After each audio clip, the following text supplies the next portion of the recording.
Bienvenidos todos a Audio Lectura Cristiana. En esta ocasión leeremos un sermón de Thomas Manton basado en Mateo 7:12, uno de los textos más conocidos de las Escrituras y, sin embargo, uno de los más desafiantes para la vida cristiana. Nuestro Señor Jesucristo declara: «Todas las cosas que queráis que los hombres hagan con vosotros, así también haced vosotros con ellos». Manton nos muestra que estas palabras contienen una regla divina para gobernar nuestras relaciones con los demás, llamándonos a la justicia, al amor, a la misericordia y al perdón.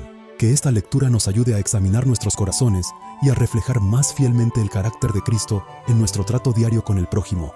Esperamos sea de gran bendición para todos. Dicho esto, amados hermanos, comencemos. Por tanto, todo lo que queráis que los hombres os hagan a vosotros, así también haced vosotros con ellos, porque esta es la ley y los profetas. Mateo 7:12. Es una queja común en el mundo que los cristianos son deficientes en los deberes de la segunda mesa.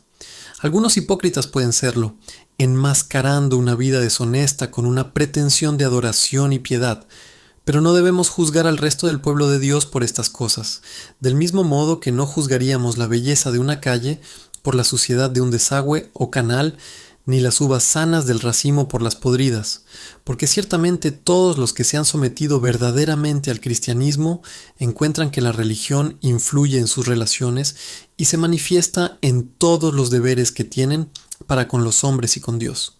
Y no fue una jactancia lo que Austin dijo a los paganos: que todas las religiones del mundo produzcan príncipes, súbditos, maridos, esposas, padres e hijos, como los que produce la religión cristiana. Esta era la gloria de la religión entonces, y no debería caer en nuestras manos. O quizás esta sea la causa. Los hombres no renovados que se permiten mutuamente sus excesos y se enorgullecen de ciertas cortesías, pueden igualar o superar a los piadosos en ello. Así como los perros superan a los hombres en agudeza olfativa, el águila en agudeza visual y muchas otras bestias en otros sentidos, porque es su excelencia. Así también existen ciertos respetos menores que los hombres del mundo se profesan mutuamente, y pueden sobresalir en ellos como su valor particular.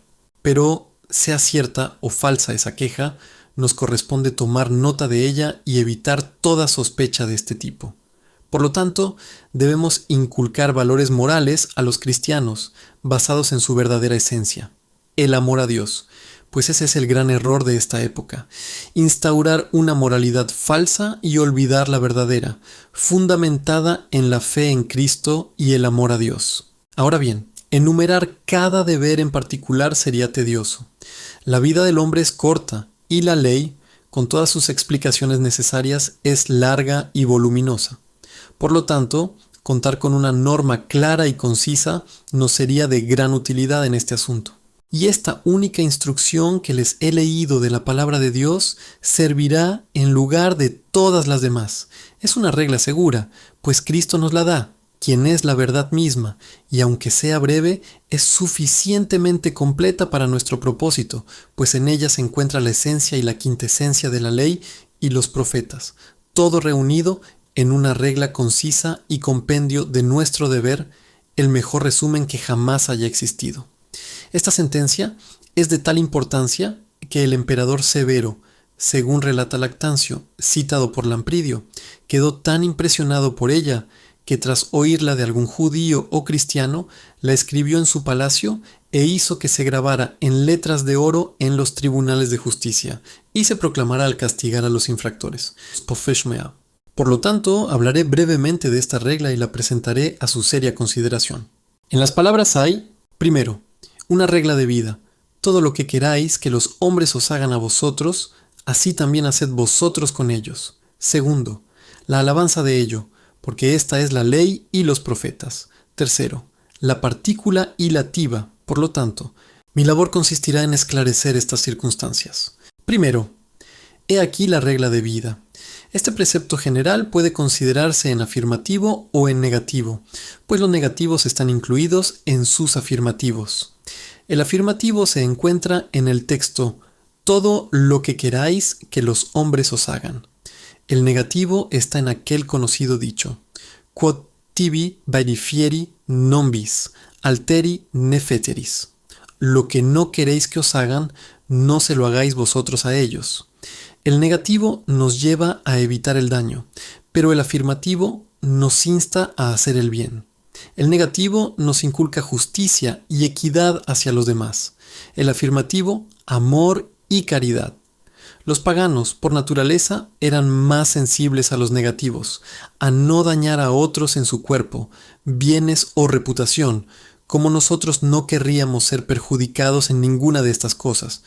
Por lo tanto, Cristo, dejando eso de lado, establece el afirmativo, del cual la naturaleza es menos sensible, de hacerles el bien, como deseamos que ellos nos lo hagan a nosotros en nuestras dificultades. Pero como una no puede manejarse bien sin la otra, comenzaré con la consideración negativa, que concierne al derecho y la justicia para las personas, nombres, bienes y posesiones de otros. Estamos deseosos de recibir un trato justo de los demás. Deberíamos estar igualmente deseosos de brindar lo mismo a cambio. No hay hombre que no tenga un sentido rápido de los daños que se le hacen. Cuando somos agraviados por mentiras, calumnias, opresión o tratos fraudulentos, ¿cómo hablaremos de equidad y abogaremos por lo correcto en estas ocasiones? Pues bien, el mismo respeto tierno, el mismo sentido, deberíamos tener en nuestro trato con los demás. Así como no querríamos que otros nos difamaran, oprimieran o se aprovecharan de nosotros, tampoco deberíamos hacerlo nosotros con ellos. En los tratos de los demás con nosotros somos maestros, agudos discernidores de lo correcto en nuestro propio caso, capaces de enseñar lo que los hombres deben hacer. Pero en nuestro trato con los demás somos escasos eruditos. Queremos ser reverenciados, elogiados, tratados con justicia, que otros ofrezcan nuestro crédito, y si somos maltratados, deshonrados con palabras, perjudicados en bienes o en nuestra reputación, nos quejamos de la injusticia. Por eso Calvino dijo con razón, que sería mucho mejor para la humanidad si estuviéramos tan dedicados al estudio de los deberes activos como lo somos a la hora de estudiar los pasivos. Es decir, que no ofreciéramos a los demás un trato que no nos agradara a nosotros mismos, sino que diéramos como quisiéramos recibir. Para que comprendan bien la regla, les daré 4 consideraciones en sentido negativo. 1.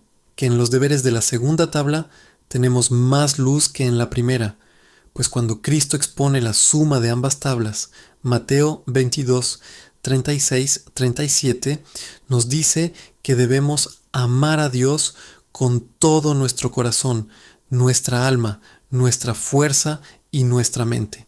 Pero cuando llega al amor a nuestro prójimo, da una medida más fácilmente discernible.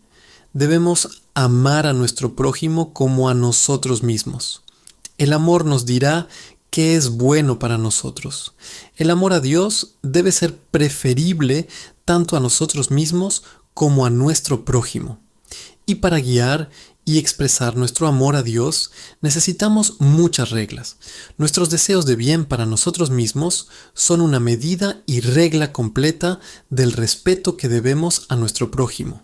Este principio de amor propio nos mostraría lo que nos debemos unos a otros, pero aunque la naturaleza descubre a un Dios y razona que este Dios debe ser adorado, la naturaleza nunca podría esbozar una adoración que sea propia de Dios y como a Dios le agrada.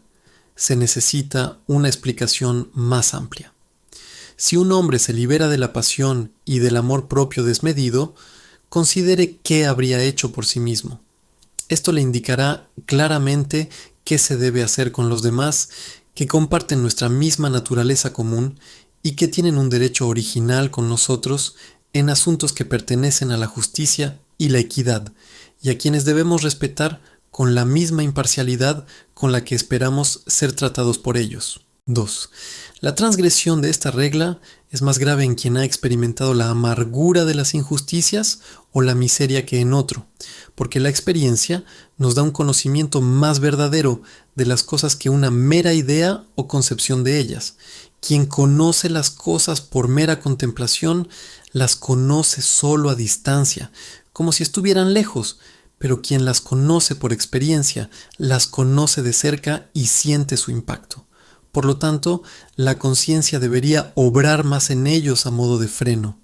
porque saben lo que es ser oprimidos y deshonrados, y recuerdan cuán grave fue cuando yacían bajo alguna injusticia.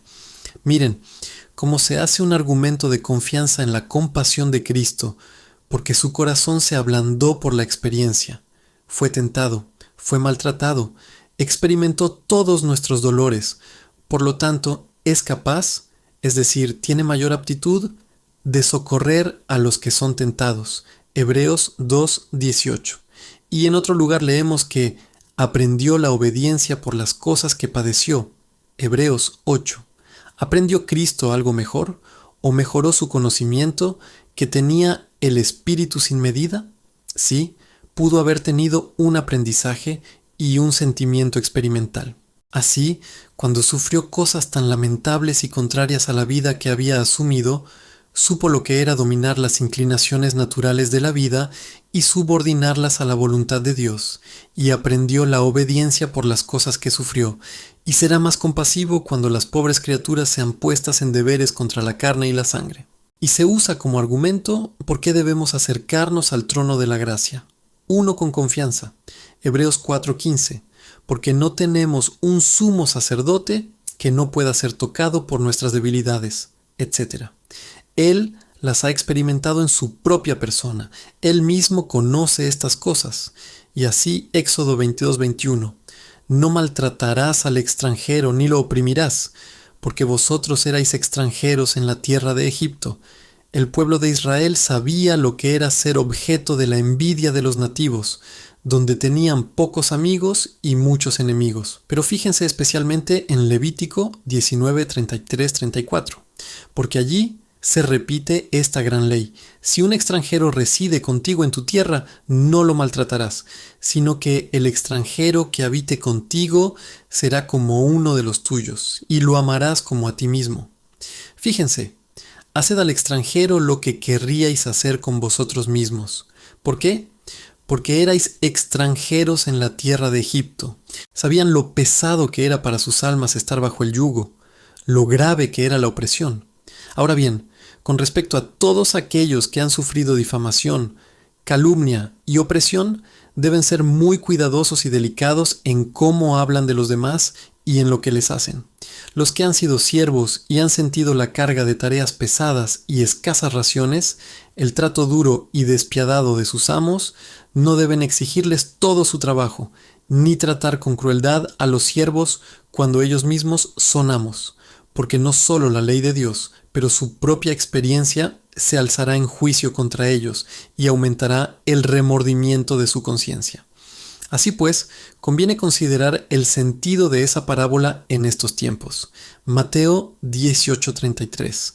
Aquel siervo al que se le perdonó su deuda, con todo, degolló a su consiervo.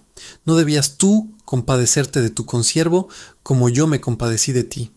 Cuando estamos bajo coacción y gemimos por nuestra libertad, anhelamos tener la oportunidad de glorificar a Dios. Si Dios nos escucha en estas palabras, no deberíamos ser como nuestros consiervos y no tratar a cualquiera que se distancie un poco de nosotros como alimañas indignos de estar entre nosotros. ¿Qué tan grave es para un hombre endeudado que otros lo traten con rigor? Ahora bien, que él trate así a los demás es un doble crimen, pues es un pecado contra la ley y contra la experiencia. Os quejáis a Dios con amargura en vuestra alma cuando estáis bajo estas opresiones. Así también ellos se quejarán contra vosotros. Por lo tanto, es mayor el mal en vosotros. 3. La observación es esta, que esta regla es espiritual y concierne al hombre interior como al exterior. No solo a las acciones, palabras y prácticas, aunque se diga todo lo que los hombres te hagan, sino también a los pensamientos. Toda la ley de Dios es espiritual. Salmo 19:7. La ley de Dios es perfecta, que convierte el alma. No solo guía los movimientos del hombre exterior, sino que llega hasta el funcionamiento del corazón. Como es la primera tabla, así es la segunda, porque se nos dice, Mateo 22:39, la segunda es semejante a ella. Amarás a tu prójimo como a ti mismo. ¿Cuán semejante es? Es tan espiritual como la primera, y por lo tanto no solo lo que hago, sino lo que pensaría y me propondría hacer a los demás está comprendido en ella. Cristo, por lo tanto, habla del adulterio cometido en el corazón, por pensamientos y deseos impuros y lascivos. Esta regla, que concierne a toda la segunda tabla, no solo concierne a las acciones, sino también a tus disposiciones e inclinaciones. Y no solo se prohíbe hablar con dureza y comportarse de forma desagradable, sino también guardar rencor en el corazón contra los demás, para que vuestro afecto no se aleje de ellos. Porque fíjense en lo que dice aquí: lo que queráis que los hombres os hagan a vosotros, así hacedlo vosotros a ellos. En otros pasajes se dice: ama a tu prójimo como a ti mismo. Gálatas 5:14. De modo que todos los deberes y prácticas que conciernen al bien de nuestro prójimo deben partir del principio del amor. La justicia de la segunda tabla, como se exige a los cristianos, es una justicia atemperada e impulsada por el amor. Aunque nuestros actos externos nunca sean agradables, si el amor no es la base, no son correctos. Como dice 1 Corintios 13:3. Si doy todos mis bienes a los pobres y no tengo caridad, de nada sirve. Pensaréis que es una caridad excesiva dar todos mis bienes. Sí, pero si no se hace con amor, no vale nada, no es aceptado ni recompensado por Dios. Por lo tanto, debemos referir estas palabras no solo al hombre exterior, sino también al principio del amor que reside en el corazón. 4. Proposición: que todo lo que se haga en virtud de esta regla debe hacerse no solo por amor al hombre, sino por amor a Dios y como un acto de obediencia. Porque cuando Cristo nos da esta instrucción, haced lo que queráis, no la da como una estrategia política para establecer la paz en el mundo, sino como una regla concisa para guiarnos en los deberes de la segunda tabla. El amor propio es la medida, pero no es la razón, el fundamento ni el principio de nuestras acciones. Es una medida, pues ciertamente haremos lo correcto para nosotros mismos, pero convertirlo en un acto de obediencia así es aceptado por Dios. Es una regla común que todos los deberes morales deben cumplirse en y para el Señor, por amor a Dios, temor de Dios y obediencia a su bendita majestad. Por eso se dice, Efesios 5:21, someteos los unos a los otros en el temor de Dios. Ese debe ser el gran principio que nos gobierne. No se trata de política ni de respeto a nuestros propios intereses, sino de conciencia. Debe haber un principio recto de acción, así como una acción justa, si queremos obrar con exactitud y de acuerdo con la ley de Cristo. Por lo tanto, aquí radica la gran diferencia entre un cristiano y otro hombre en los deberes de la segunda tabla en su moralidad. Él convierte los deberes de la segunda tabla en deberes de la primera tabla. Es algo que se mantiene a lo largo de toda la Escritura. Así, si da limosna, su limosna es un sacrificio. El sacrificio es un deber de la primera tabla, pero la limosna es claramente un deber de la segunda tabla. Así también todo su comercio. Yo solo hago un ejemplo en uno para todos. Lo que hace a los hombres debe hacerse en y para el Señor. Así que aquí, en este mismo caso, el amor al hombre no es más que un arroyo que proviene de una fuente superior. Y esa es el amor a Dios. Un cristiano ama a Dios primero, y de hecho no ama nada más que a Dios, porque ama a Dios en todas sus criaturas. En los hombres amamos su imagen natural, pero en los santos su imagen espiritual. Primera de Juan 4:21. Este mandamiento tenemos de él, que el que ama a Dios, ame también a su hermano. Nuestro amor a nuestro hermano común debe ser motivado y medido por nuestro amor a Dios. Y nuestro amor a nuestro hermano cristiano, a nuestros hermanos en la fe, debe provenir del amor a Dios. Primera de Juan 5:1.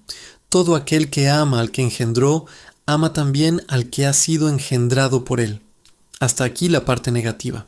En segundo lugar, pasemos ahora a la parte afirmativa, que establece la caridad, pues no basta con no dañar a los demás, sino que debemos hacerles el bien. Ahora bien, la caridad se manifiesta en dos cosas, en dar y en perdonar. Primero, al dar, lo que queráis que los hombres os hagan, así haced vosotros con ellos. Estad tan dispuestos a hacer el bien como a recibirlo. Un hombre nunca está en el estado de ánimo correcto hasta que se deleita tanto en hacer el bien a los demás como en recibirlo. Es más, porque nuestro Señor nos dice que es más bienaventurado dar que recibir. Hechos 20:35. ¿Por qué más bienaventurado? Porque esto se acerca más a la naturaleza de Dios, que lo da todo y no toma nada. Por lo tanto, así como queremos imitar a Dios en otras cosas, también deberíamos hacerlo en esto, pues todas las obras de Dios deberían impresionarnos. Su elección debería llevarnos a elegirlo a Él y a sus caminos. Su amor, a amarlo. Su generosidad debería impulsarnos a dar. Así como un niño responde a su padre miembro por miembro, así también un hijo de Dios debe responder a Dios en todas sus perfecciones morales, especialmente en su bondad. Así como no habéis sido capaces de hacer nada en ningún don, dice el apóstol, tampoco en esto debáis ser capaces. 2 Corintios 8:3. 7. Y la regla de Cristo aquí es la que impone esto, como queréis. Proporcionáis a los demás ese consuelo, ese socorro, ese alivio en todas sus aflicciones que desearíais que os proporcionaran si estuvierais en el mismo caso y en la misma aflicción. Ay, diréis, la compasión debe ser mostrada a un hombre por su amigo.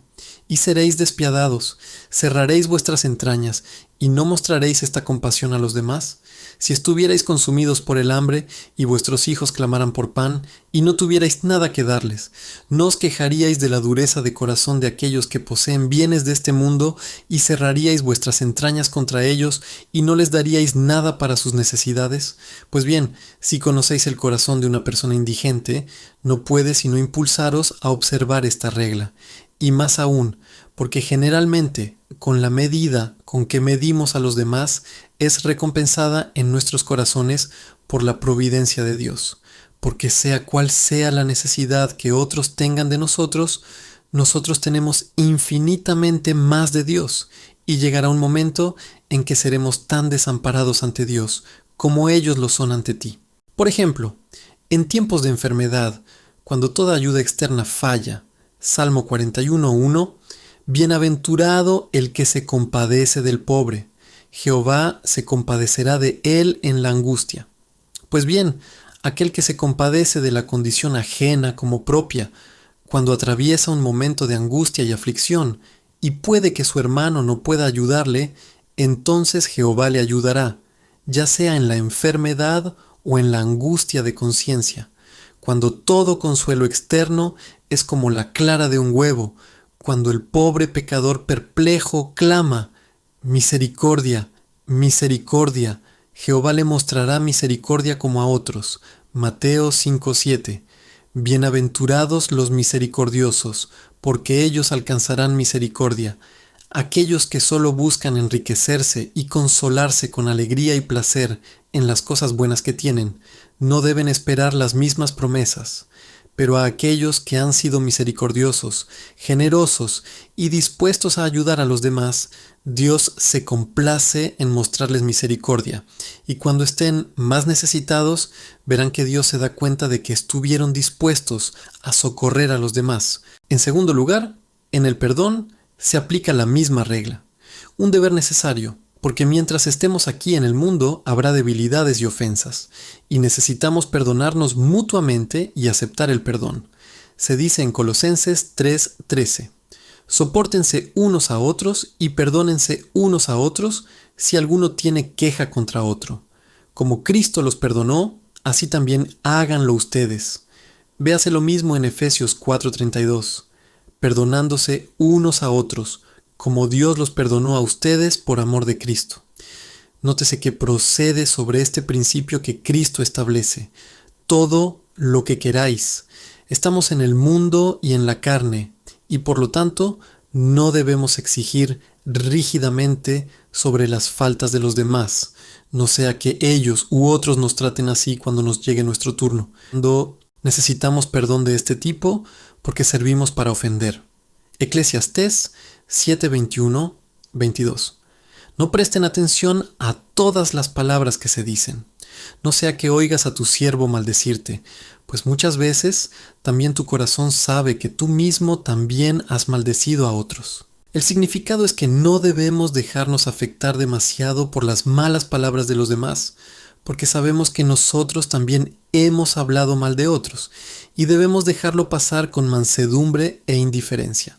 Por lo tanto, la consideración de nuestras pasiones y de nuestras debilidades debería impulsarnos al perdón. Hemos sido, o podemos ser, tan malos como ellos. Hemos sido una vez. Tito 3.3, necios y desobedientes, llevados por nuestros apetitos y deseos desenfrenados. Por lo tanto, debemos mostrarles mansedumbre. Sí, y podemos sorprendernos de nuevo. Santiago 3.1. Hermanos míos, no seáis muchos amos, porque en muchas cosas todos pecamos. No seáis muchos amos, es decir, severos, autoritarios o arrogantes, si otro ha caído y nos ha ofendido, porque recibiremos mayor condenación.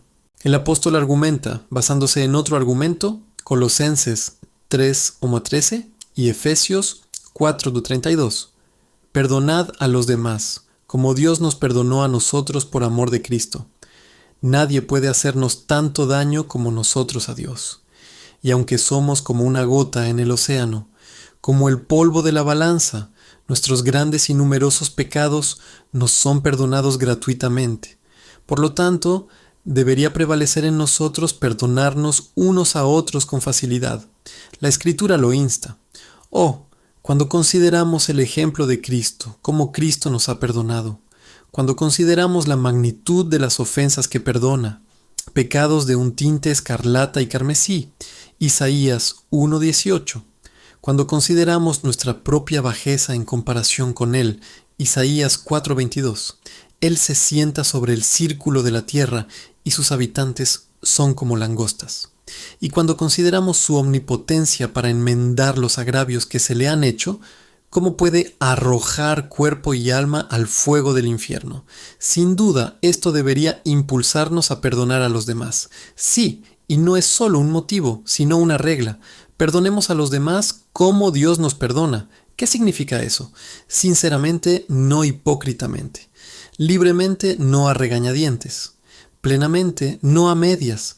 Irrevocablemente, no solo por un tiempo, sino que así como Dios perdona y arroja todos nuestros pecados a las profundidades del mar, así debemos perdonar y pasar por alto los pecados de los demás. Cristianos, debería presentar otro argumento en este caso. ¿Qué necesidad hay de perdón?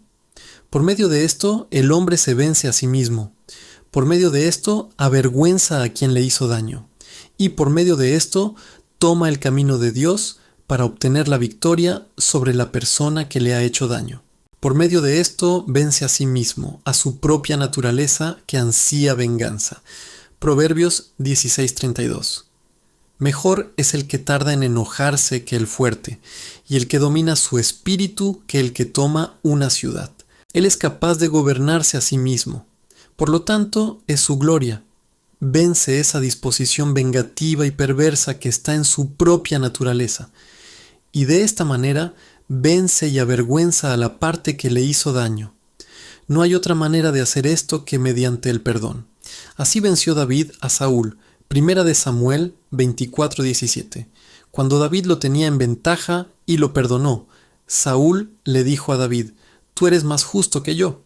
Oh, qué victoria fue esta, vencer el corazón de ese hombre feroz y reconciliarlo. Y tú sigues el camino de Dios al vencerlo. Es el camino prescrito por Dios que lo venzas así con bondad y mansedumbre. Romanos 12:21. No te dejes vencer por el mal, sino vence el mal con el bien. Pero, ¿en qué ámbitos debemos expresar este perdón hacia los demás? En cuanto al agravio que se debe perdonar, debemos considerarlo como una ofensa contra Dios, o a veces contra las leyes públicas, o como una ofensa contra nosotros mismos. En la medida en que sea una ofensa contra Dios o las leyes públicas, aquí no tenemos poder para perdonar, y el castigo es debido al bien común. Poena debetur, el mismo Señor que nos perdona, y perdona por amor de Cristo, ha asegurado el honor de su justicia gobernante mediante la satisfacción. Y si la ley lo requiere, no podemos inmiscuirnos en ello, solo debemos orar fervientemente a Dios por ellos. Ese es nuestro deber, Santiago 4:15, y en algunos casos podemos interceder ante el magistrado para que retire la pena, y así estamos obligados. Este perdón implica dos cosas: la eliminación de un rencor interno y la disposición a cumplir con todos los deberes de amor y bondad hacia ellos. 1. La eliminación de un rencor interno y los esfuerzos por una venganza privada. Levítico 19, 17, 18. No odiarás a tu hermano en tu corazón, reprenderás a tu prójimo en todo sentido, y no permitirás que peque. No te vengarás, ni guardarás rencor contra los hijos de tu pueblo, sino que amarás a tu prójimo como a ti mismo. No guardarás rencor contra él, porque entonces lo odiarás en tu corazón. 2. Debe haber disposición para cumplir con todos los deberes de amor y bondad hacia aquel que ha obrado mal, según Dios provea la ocasión y la capacidad. Hay muchas leyes para esto. Éxodo, punto 23, 4:5. Si encuentras el buey o el asno de tu enemigo extraviado, devuélvelo. Si ves el asno del que te odia postrado bajo su carga y no quieres ayudarlo, ayúdalo. Lucas 6:27. Ama a tus enemigos, haz el bien a los que te odian, bendice a los que te maldicen. Así pues, estamos obligados a perdonar el rencor personal por la ofensa que se nos ha hecho, y también a aprovechar todas las ocasiones para hacerles el bien. Objeto: ¿pero acaso no podemos recurrir al magistrado para la recuperación de nuestro derecho y la reparación de nuestros agravios? Respuesta: ciertamente podemos, siempre que no acudamos a la justicia por nimiedades, pues cuando acudimos a la justicia por asuntos menores, y eso ante incrédulos, el apóstol lo reprende. 1 Corintios 6:2. Y cuando, después de haber agotado todos los medios y procedimientos legales para evitar la ocasión, como en el versículo 5, ¿no hay entre vosotros un hombre prudente que acepte la disputa? Y cuando no sea con espíritu de venganza y rigor, pues un cristiano debe mostrar moderación en todo. Filipenses 4:5. Así como clemencia, mansedumbre y disposición para perdonar. Pero si es por espíritu de venganza y no por conciencia de justicia, abusamos de la ordenanza de Dios para satisfacer nuestras pasiones personales. Romanos 13:3. Habiendo explicado así la ley, permítanme justificar esta regla. 1. Parece no ser una regla tan perfecta. Dado que muchos desean y anhelan mucho mal para sí mismos, ¿deberían desear el mal para los demás? Como el que quiere emborracharse, debería emborrachar a otro, y el que comete inmundicia, debería incitar a otros. R. El significado no es lo que hacemos por pasión, que no obra la justicia de Dios, sino que se refiere a una voluntad regular. No lo que hacemos con malos deseos, sino lo que hacemos con recta razón, lo que ustedes hacen bien informados, bien aconsejados, libres de pasiones descontroladas, lo que está según la ley de la naturaleza grabado en sus corazones, que es más legible en nuestro propio caso, lo que la ley de la naturaleza juzgaría que es el deber de los demás hombres. No se refiere a deseos pecaminosos desordenados. Amén. Muchas gracias por escuchar Audio Lectura Cristiana. El Señor les bendiga, amados hermanos. Hasta la próxima.